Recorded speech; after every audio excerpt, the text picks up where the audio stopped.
Hello, Wildcats. I'm excited to read to you. I have two different books depending on your grade level. So I'm going to read the first one, and it's called Juice Box Bully.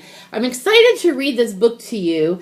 I've met the author, and her name is Maria Dismondy, and she signed this book for me. And here we go. And Miss Candace is looking at me in the window.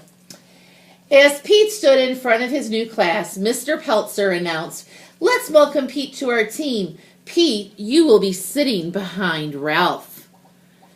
Settling into his seat, Pete pulled his hat down over his head so that only his eyes could be seen. Turning around, Ralph warned him, "They don't allow hats in class." "You're not my mother," snarled Pete.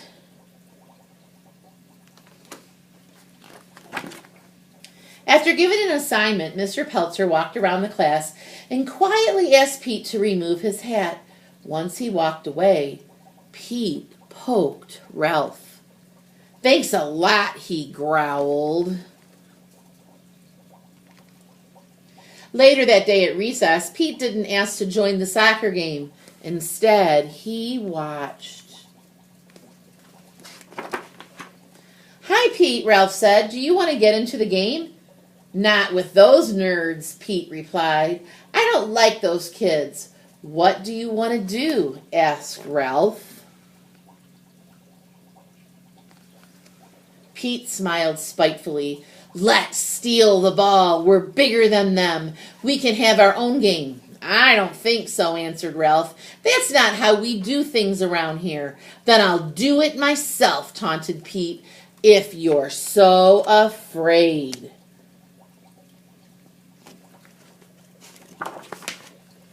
Pete ran over to the field and yelled, "Pass it to me!" When David passed the soccer ball, Pete grabbed it and ran off the field. "What's going on?" shouted David. Pete didn't answer. He ran faster and faster, then turned and waved the ball in the air. At first, the kids just stood there. Then they huddled together before walking over to Pete. Ruby and Lucy led the way. "I know you're new around here, but what are you doing?" asked Ruby. "I'm playing with a soccer ball," Pete snapped. "Think you're going to take it away from me?"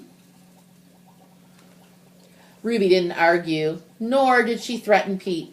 Instead, she softly but firmly explained, "It's your first day here, so there is no way you could know this. In Mr. Peltzer's class, we made a promise.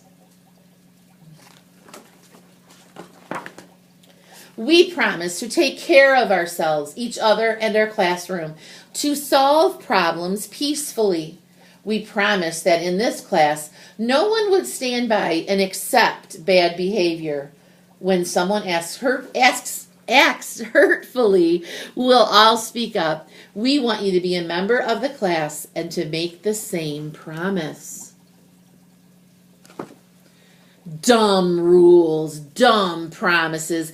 Throwing the ball at the ground, Pete walked away. The next day, Pete ate alone. When he finished lunch, the kids raced out of the lunchroom while Pete trailed behind. Ruby ran up to Pete and asked, "Do you want to play soccer today?" "I don't play with nerds." "Okie dokie," Ruby replied. "Hey, Ruby," Pete called after her. Ruby stopped and turned. "Nice shirt," Pete complimented. Then he squirted his juice box all over her. "You are so mean," she shrieked at him. "I'll tell everyone how mean you are. You won't have any friends here." By now, Ralph, David, and some others had come up to them. "Ruby, I won't let you do that," said Ralph clearly. "Remember our promise?" "I don't want to remember the promise. Look at what he did. We'll ignore him forever until he leaves this school and goes back to his old school," Ruby demanded.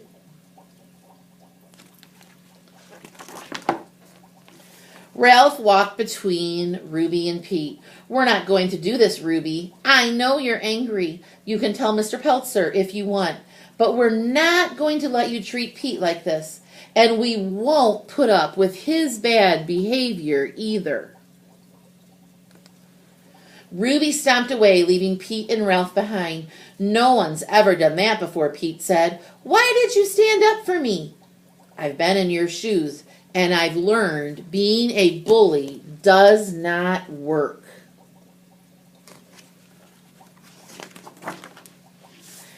And I'm not a bystander, Ralph said. I don't stand by and let mean things happen.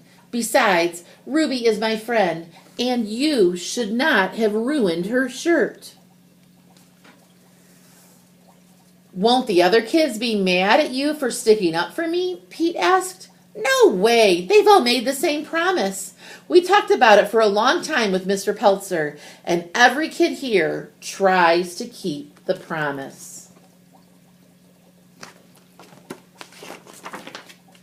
At my old school, I got picked on all the time, Pete said. Everybody just let it happen. So I started to tease kids before they could be mean to me.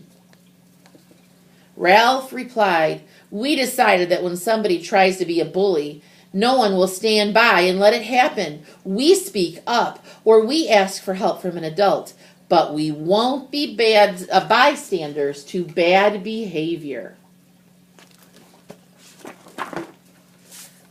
The bell rang and it was time to go back to class. They hate me. They will never let me play with them, Pete said. Before Ralph could answer, David, Lucy, and Ruby came towards them. I'm sorry about what I said, Ruby apologized. I can't believe I forgot the reason why we made the promise. If we can remember to stand up for each other, school is a lot more fun. Wow, the kids here are way different than at my other school, Pete said. Maybe I'll give this promise a try. Great, let's go talk to Mr. Peltzer, said Ruby. Hey, Ruby, sorry about your shirt, Pete added. Ruby smiled. No worries, I kind of like my new look. Everyone laughed as Pete and Ruby led the way into class. And that is the end of our story. Here's the picture of the author down here. She's the author of the book. I sure hope you had enjoyed the story. I hope that you spend some time now as a class talking about what bystanders are and what we can do to make sure that everyone has really good days here at Wageenka every day. Thank you.